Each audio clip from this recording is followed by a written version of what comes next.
జనరల్‌గా లేడీస్ ఇంటి నుంచి ఎక్కడికైనా బయటకి వెళ్తేప్పుడు హ్యాండ్ బ్యాగ్‌లో phone, purse, keys, ear rings ఇవే క్యారీ చేస్తాం కదా! కానీ ఒకసారి ఊహించుకోండి. మనం షాపింగ్ చేస్తున్నాం, లేదంటే ట్రైన్ జర్నీలో, లేదంటే ఆఫీస్‌లో బిజీగా ఉన్నాం. అలాంటి టైంలో ఒక్కొక్కసారి పబ్లిక్ టాయిలెట్స్ యూజ్ చేయాల్సొస్తుంది. లేదంటే బాగా ఆకలేస్తుంది. లేదంటే ఒక్కొక్కసారి మొహం అంతా ఫ్రెష్‌గా లేనట్టుగా కనిపిస్తుంది. అప్పుడు ఈ చిన్న చిన్న వస్తువులు మన బ్యాగ్‌లో ఉంటే ఇవే మనకి అవసరమైన టైంలో యూజ్ అవుతాయి. సో, ఆ 7 థింగ్స్ ఏంటో ఈరోజు ఈ వీడియోలో తెలుసుకుందాం. సో, ఈ వీడియోని స్కిప్ చేయకుండా చివరి వరకు చూడండి. మీరు ఇంకా నా ఛానల్ సబ్స్క్రైబ్ చేసుకోకపోతే ఇప్పుడే సబ్స్క్రైబ్ చేసుకోండి. అందులో ఫస్ట్ వన్ ఈజీపీ డివైస్.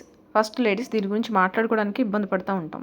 మన దేశంలో చాలామంది పబ్లిక్ టాయిలెట్స్ ఎలా ఉంటాయో అందరికీ తెలుసు. కానీ కొన్నిసార్లు అంత మురికిగా ఉంటాయి కాబట్టి లోపలికి వెళ్ళడానికి భయం వేస్తుంది. కానీ చాలామంది అమ్మాయిలు అలాంటి టాయిలెట్స్ వాడకుండా గంటల తరబడి యూరిన్ ఆపుకుంటూ ఉంటారు. కానీ అది కూడా ఆరోగ్యానికి మంచిది కాదు. సో, అప్పుడు ఈ ఈజీపీ డివైస్‌ని మీ హ్యాండ్ బ్యాగ్‌లో క్యారీ చేయండి. ఇదేంటంటే చిన్న ఫన్‌లా ఉంటుంది. సో, దీన్ని యూజ్ చేసి మనం యూరిన్‌ని పీ చేయొచ్చు. లైక్ ఇవి highway journeys, railway stations, trekking లేదా లాంగ్ ట్రావెల్స్ లాంటి టైంలో ఇది చాలా యూజ్ అవుతుంది. సో, అందుకని తప్పకుండా మీరు బయటికి వెళ్ళినప్పుడు